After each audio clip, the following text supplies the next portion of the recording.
Welcome to Pragna tutorials. ఈ వీడియోలో మనం డిఎస్సి స్కూల్ అసిస్టెంట్ బయాలజీలోని భాగంగా 10వ తరగతి జీవశాస్త్రంలోని ప్రత్యుత్పత్తి అనే పాఠ్యాంశంలోని కొన్ని ముఖ్యాంశాలు నేర్చుకుందాం. సాధారణంగా అన్ని రకాల జీవులలో ప్రత్యుత్పత్తి 3 రకాలుగా జరుగుతుంది.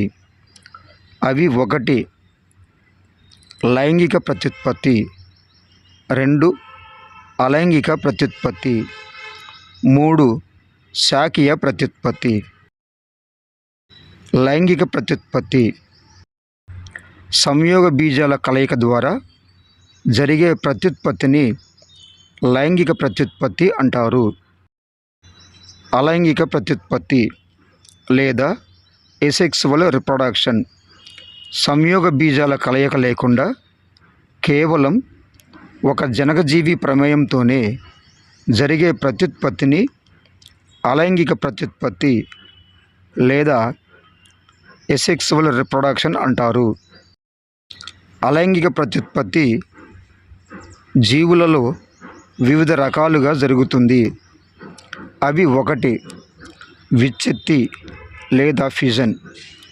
పారామీషియం, బ్యాక్టీరియా వంటి ఏకకణ జీవులు 2 లేదా అంతకంటే ఎక్కువ ముక్కలుగా విడిపోవడం ద్వారా ప్రత్యుత్పత్తి జరుగుతుంది. ఇది సాధారణంగా సౌష్ఠవయుతంగా జరుగుతుంది. పారామీషియం 2గా విడిపోవడాన్ని ద్విధా విచ్ఛిత్తి అంటారు.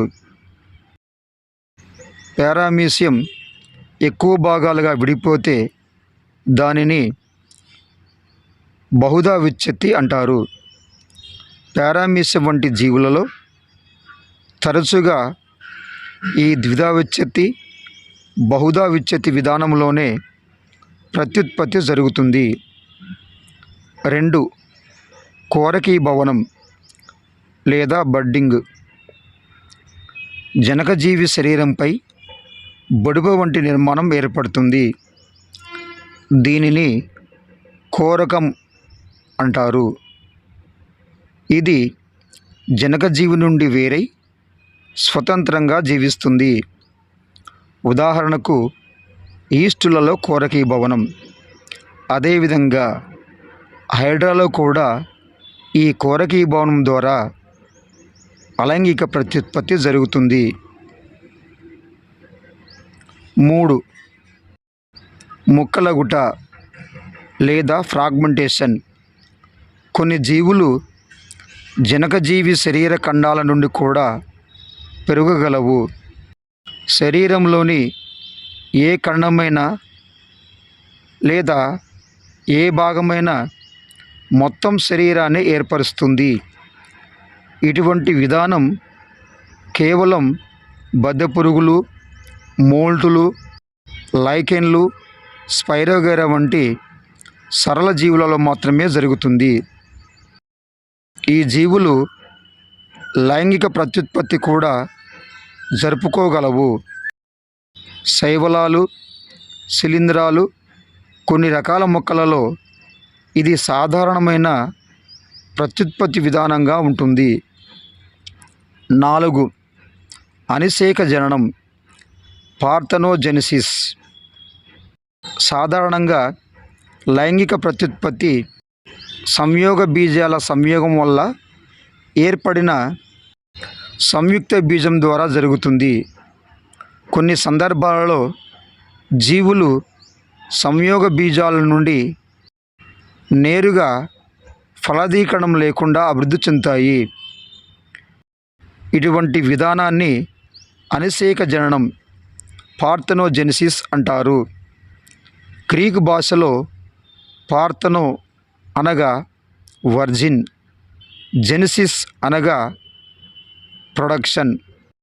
ప్రకృతిలో సహజ సిద్ధంగా నిమ్న స్థాయికి చెందిన జీవులైన కొన్ని శైవలాలు, శిలీంధ్రాలలో ఈ అనిషేక జననం జరుగుతుంది.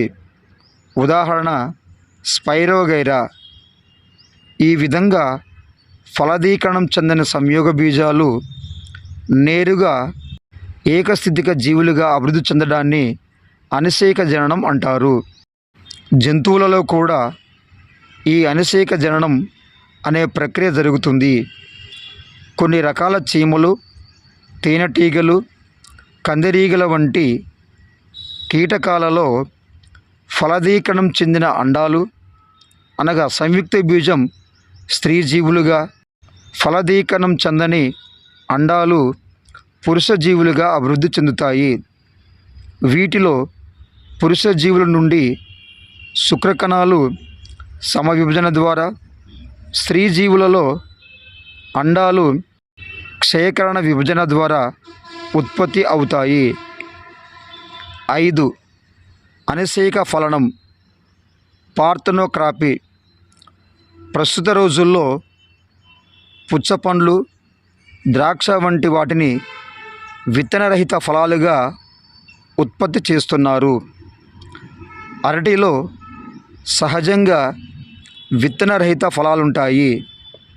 ఫలదీకరణం జరగకుండా అండాశయం నేరుగా ఫలంగా అభివృద్ధి చెందుతుంది.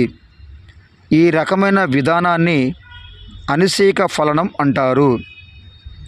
ఈ రకమైన ఫలాలను దానిమ్మ, బొప్పాయి, టమాటా వంటి పండ్లలో కృత్రిమంగా ఉత్పత్తి చేస్తున్నారు. 6. పునరుత్పత్తి లేదా రీజనరేషన్. పూర్తిగా విభేదనం చెందిన అనేక జీవులు తమ శరీర ఖండాల నుండి నూతన జీవిని ఇచ్చే సామర్థ్యం కలదు. ఇది ఎలా అంటే, ఏదైనా కారణం వల్ల జీవి తెగిపోవడం లేదా ముక్కలవడం జరిగితే ఈ ఖండాలలో ప్రతి ముక్క ఒక కొత్త జీవిగా పెరుగుతుంది. Thanks for watching.